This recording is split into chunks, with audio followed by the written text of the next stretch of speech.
Hi hello good evening. അപ്പോൾ ഇന്നത്തെ നമ്മുടെ വിക്രമിൻ്റെയും വേദയുടെയും പുതിയ റിവ്യൂയിലേക്ക് എല്ലാവർക്കും സ്വാഗതം. അപ്പോൾ പവിത്രത്തിൻ്റെ പുതിയ റിവ്യൂ ഇന്ന് നമ്മുടെ 10 ലക്ഷം രൂപയ്ക്ക് വേദയ്ക്ക് വിലയിട്ടിട്ട് നമ്മുടെ ശ്രീകാന്ത് പോയിട്ടുണ്ട്. ആ പൈസയും കൈപ്പറ്റിയിട്ട് നമ്മുടെ വിക്രം പറയുന്നുണ്ട്, എനിക്ക് 2 ദിവസത്തെ സമയം വേണം, ഞാൻ എങ്ങോട്ടെങ്കിലും പോകാനായിട്ട് എന്നൊക്കെ പറയുമ്പോൾ ഇതെല്ലാം രാധയിൽ നിന്ന് കേൾക്കുന്നുണ്ട്. അപ്പോൾ രാധ ഇക്കാര്യങ്ങളെല്ലാം പെട്ടെന്ന് തന്നെ വന്ന് നമ്മുടെ വിക്രമിൻ്റെ അമ്മയോട് ഏട്ടത്തിമാരോടൊക്കെ ഇത് സംസാരിക്കുകയാണ്.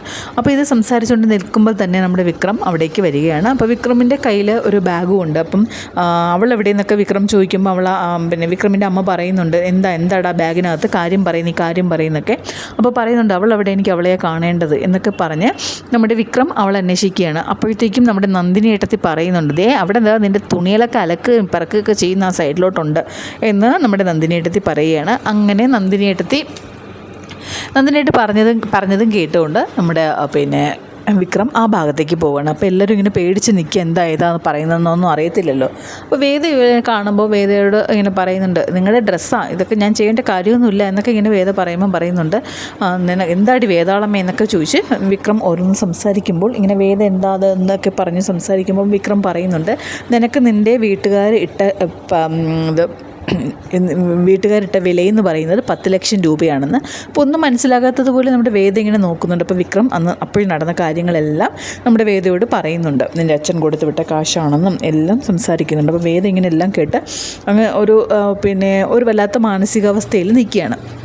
അപ്പോൾ ഈ സമയത്ത് നമ്മുടെ രാധ പറയുന്നുണ്ട്, ഞാൻ ഇക്കാര്യം അമ്മയോടും ഏട്ടത്തിയോടൊക്കെ ഇപ്പോൾ വന്ന് സംസാരിച്ചതേ ഉള്ളൂ എന്നൊക്കെ രാധയും പറയുന്നുണ്ട്. എന്നിട്ട് രാധ പറയുന്നുണ്ട്, ഇക്കാര്യങ്ങളെല്ലാം ഞാനും കേട്ടുകൊണ്ട് നിന്ന സമയത്താണെന്ന്. അപ്പോൾ വിക്രം പറയുന്നുണ്ട്, അവിടെ രാധയും സാക്ഷിയാണെന്ന്. നിൻ്റെ ചേട്ടൻ ശ്രീകാന്ത്, നിൻ്റെ ആങ്ങള ശ്രീകാന്തിനെ കൊണ്ടുവന്നത് നമ്മുടെ വിനായക ഏട്ടൻ, അതായത് അയാളാണ് എന്നൊക്കെ വിക്രമിൻ്റെ ഏട്ടനെ ചൂണ്ടിക്കാട്ടി വിക്രമൻ സംസാരിക്കുന്നുണ്ട്. ഇത് കഴിഞ്ഞതിന് ശേഷം നമ്മുടെ വേദ ഇങ്ങനെ എന്താ ചെയ്യേണ്ടതെന്ന് അറിയാത്തതുകൊണ്ട് വേദയുടെ കയ്യിലേക്ക് ആ ബാഗ് എടുത്ത് ഇങ്ങനെ വിക്രമിൻ്റെ ഷർട്ട് എടുത്ത് കളഞ്ഞ സ്ഥലത്തേക്ക് തന്നെയാണ് വിക്രം ബാഗും കൂടി എടുത്ത് കളഞ്ഞത്.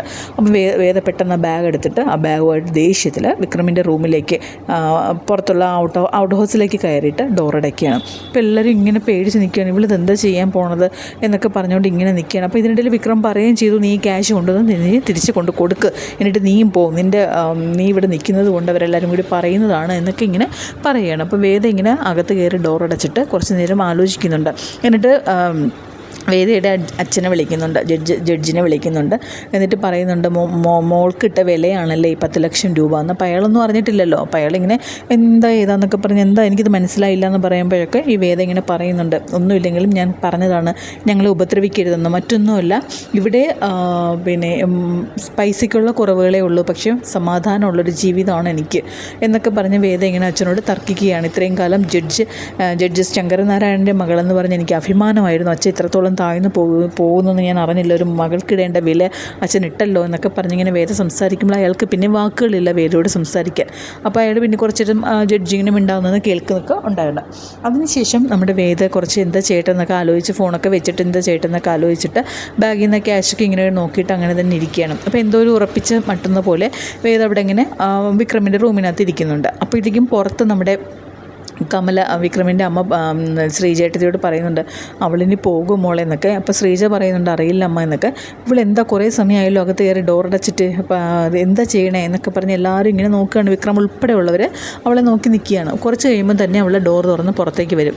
ആ ഫോണൊക്കെ കയ്യിൽ വെച്ചുകൊണ്ട് തന്നെയാണ് പുറത്തേക്ക് വന്നിട്ട് നേരെ വീണ്ടും കിണറിൻ്റെ ഭാഗത്ത് ആ ഫോൺ വെച്ചിട്ട് അവളുടെ ജോലി തുടരും. അപ്പോൾ എല്ലാവരും കൂടി ഇങ്ങനെ അന്തം വിട്ട് നോക്കുന്നുണ്ട്, ഇവളിതെന്താ. എന്നിട്ട് ഇവിടെ നടന്നു പോകുമ്പോൾ തന്നെ നമ്മുടെ വിനായകൻ പറയുന്നുണ്ട്, ഇതെന്താ ഇവൾ കിണറ്റിലേക്ക് ചാടാനോ മറ്റോ പോകുന്നതാണോ എന്നൊക്കെ പറയുന്നുണ്ട്. എന്നിട്ട് അവൾ നേരെ ചെന്ന് വിക്രമിൻ്റെ ഷോട്ട് ഇങ്ങനെ അലക്കുന്നുണ്ട്. അപ്പോൾ വിക്രം ഇങ്ങനെ ചോദിക്കുമ്പോൾ, നീ പോകുന്നില്ലേടി, നീ പോകണ്ട, നീ ഇപ്പം ഇറങ്ങി വന്നതിൽ നീ ഒറ്റയ്ക്ക് പോകണ്ട, ഞാൻ കൊണ്ടുവിടാം എന്നൊക്കെ പറയുമ്പോൾ, എവിടെ കൊണ്ടുവിടാമെന്ന്, ഇതാ എൻ്റെ വീട്, ഞാൻ നിങ്ങളോട് പലവട്ടം പറഞ്ഞിട്ടുണ്ട് ഇത് എൻ്റെ വീടാണെന്ന്, എൻ്റെ വീട് ഇനി അതല്ലാന്ന് എന്നൊക്കെ പറഞ്ഞിട്ട് എൻ്റെ ആത്മാഭിമാനത്തെ ഇനി ചോദ്യം ചെയ്താൽ എനിക്കും അതനുസരിച്ചുള്ള മറുപടി പറയേണ്ടി വരും.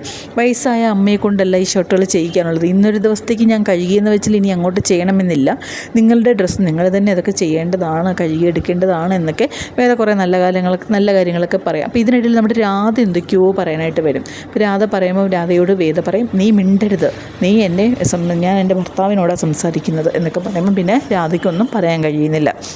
അപ്പോൾ ഇതെല്ലാം കേട്ട് സന്തോഷിച്ച് നിൽക്കുന്ന രണ്ട് പേരേ ഉള്ളൂ. ഒന്ന് നമ്മുടെ കമലയും ഒന്ന് നമ്മുടെ ശ്രീജേട്ടത്തിയാണ്. എന്നിട്ട് നമ്മുടെ രാധ അവിടെ നിന്ന് ഇങ്ങനെ ഭയങ്കര സങ്കടത്തിലൊക്കെ ചെന്നിട്ട് നേരെ നന്ദിനി എടുത്തിട്ട് പറയും, എടുത്ത് ഞാൻ പോവുകയാണെന്നൊക്കെ പറഞ്ഞ് രാധ അവിടെ നിന്ന് പോകും. എന്നിട്ട് നമ്മുടെ വേദ അവിടെ നിന്ന് വിക്രമനോട് പറയുന്നുണ്ട്, ഒന്നുകിൽ സ്ത്രീകളെല്ലാവരും അടിമയാളാണ് എന്ന് നിങ്ങൾക്ക് എല്ലാവർക്കും ഒരു ധാരണയുണ്ട്. നമുക്ക് അങ്ങനെയുള്ളൊരു ധാരണയിലൊന്നുമല്ല ജീവിക്കാനുള്ളത്, എന്താണെന്ന് വെച്ചാൽ നോക്കട്ടെ എന്നുള്ള രീതിയിൽ നോക്കാം എന്നൊക്കെ പറഞ്ഞു കണ്ട് നമ്മുടെ വേദ അവിടെ നിന്ന് പോയിട്ട് നമ്മുടെ കമലയോട് പറയുകയാണ്, അമ്മ എനിക്ക് നല്ല തലവേദന എടുക്കുന്നുണ്ടെന്ന് പറയുമ്പോൾ നമ്മുടെ കമല പറയുന്നുണ്ട്, അതിനെന്താ മോളൊരു അമ്മ ഒരു കാപ്പി ഇട്ട് തരാമെന്ന് പറയുന്നുണ്ട്. അപ്പോഴത്തേക്കും നമ്മുടെ ശ്രീജേട്ടത്തിയും പറയുന്നുണ്ട് കഴിക്കാനും ഞാൻ എന്തെങ്കിലും എടുക്കാമെന്ന്. അപ്പോൾ ഇതൊക്കെ നമ്മുടെ രാധയും കണ്ടപ്പോൾ രാധയ്ക്ക് മനസ്സിലായി ഇവർക്കൊക്കെ ഇവരോട് സ്നേഹമാണെന്ന്. രാധ അപ്പോൾ തന്നെ ഒരു സങ്കടഭാവത്തിലങ്ങ് അവൾ ഓട്ടോറിക്ഷയിൽ പോയി ഓട്ടോറിക്ഷ എടുത്ത് പോവുകയും ചെയ്തു. വിക്രം എന്താ പറയേണ്ടത് ഏതാ പറയേണ്ടതെന്നൊന്നും അറിയാതെ വിക്രം ഇങ്ങനെ സങ്കടപ്പെട്ട് എന്താ ഒന്നും പറയാനില്ലല്ലോ, കാര്യം അവൾ പോകുന്നില്ല, അവൾക്ക് അവളുടെ വീടെന്ന് പറയുന്നത് അത് തന്നെയാണ് എന്ന് അവൾ ഉറച്ചു തന്നെയാണ് നിൽക്കുന്നത്. അവളുടെ ഭർത്താവാണെന്നുള്ള രീതിയിൽ തന്നെയാണ് അവൾ ആ വീട്ടിൽ ഭർത്താവിൻ്റെ വീടെന്നുള്ള രീതിയിൽ തന്നെയാണ് അവിടെ നിൽക്കുന്നത്. എന്നിട്ട് ഇത് കഴിഞ്ഞിട്ട് പിന്നെ കാണിക്കുന്നത് പറഞ്ഞാൽ വേദയുടെ വീടാണ്. അവിടെ നമ്മുടെ ശ്രീകാന്ത് കാറിലേക്ക് വരുന്നുണ്ട്. വരുമ്പോൾ തന്നെ നമ്മുടെ മുകളിൽ നിന്ന് ജഡ്ജ് കാണുന്നുണ്ട്. അപ്പോൾ ജഡ്ജ് താഴേക്ക് വരുന്നുണ്ട്. എന്നിട്ട് ശ്രീകാന്തിനോട് ചോദിക്കുന്നുണ്ട്, നീ ക്യാഷ് കൊടുത്തു എന്നൊക്കെ. ഇപ്പോൾ ശ്രീകാന്ത് ഒന്നും മിണ്ടുന്നില്ല. അപ്പോൾ ഇതൊക്കും ശ്രീകാന്തിനെ ഒന്ന് അടിക്കുന്നുണ്ട് നമ്മുടെ ജഡ്ജ്. അപ്പോൾ എല്ലാവരും പറയും എന്തിനാന്നൊക്കെ ചോദിക്കുമ്പം പറയുന്നുണ്ട്, എനിക്ക് അവളുടെ വേണ്ടാന്ന് പറഞ്ഞ് പോയവളാണ്, പിന്നെ ഇനി അവളെ എന്തിനാ ഈ വീട്ടിലേക്ക് ക്ഷണിക്കുന്നത്, അതിന് ക്യാഷ് കൊടുക്കണോ? അവളെന്നോട് ഓരോന്ന് വിളിച്ച് പറഞ്ഞപ്പോൾ എനിക്ക് അതിനുള്ള മറുപടി ഇല്ലാണ്ട് പോയി, മോശമായി പോയി നീ കാണിച്ചെന്നൊക്കെ പറഞ്ഞ് നമ്മുടെ ജഡ്ജ് അടിക്കുമ്പോൾ തന്നെ നമ്മുടെ മുത്തശ്ശി ഇടപെടുന്നുണ്ട്. അപ്പം മുത്തശ്ശിയോടും ദേഷ്യത്തിലൊക്കെ നമ്മുടെ ജഡ്ജ് എന്തൊക്കെയോ സംസാരിക്കുന്നുണ്ട്. അപ്പോൾ അതിനുശേഷം എന്നിട്ട് പിന്നെ ജഡ്ജ് തന്നെ തണുത്തിട്ട് കാര്യങ്ങളൊക്കെ പറയുന്നുണ്ട്. അപ്പോൾ ശ്രീകാന്ത് സോറിയൊക്കെ പറയുന്നുണ്ട്. അങ്ങനെ ആ ഭാഗം വന്ന് നിൽക്കുന്നൊരു എപ്പിസോഡാണ് ഇന്നത്തെ റിവ്യൂ എന്ന് പറയുന്നത്. അപ്പം നാളെ എന്തായാലും വേദ വീണ്ടും വിക്രമനോട് അടുക്കാനുള്ളൊരു ഇത് കാണിക്കുന്നുണ്ട്. പക്ഷേ വിക്രം അങ്ങനെ പോകുന്നൊന്നുമില്ല. എന്നിട്ട് വിക്രമിൻ്റെ വീടും വേദയുടെ വീടൊക്കെ തന്നെയാണ് നാളെയും കാണിക്കുന്നത്. അപ്പോൾ നാളത്തെ റിവ്യൂ ആയിട്ട് നമുക്ക് നാളെ കാണാം. Okay, thank you.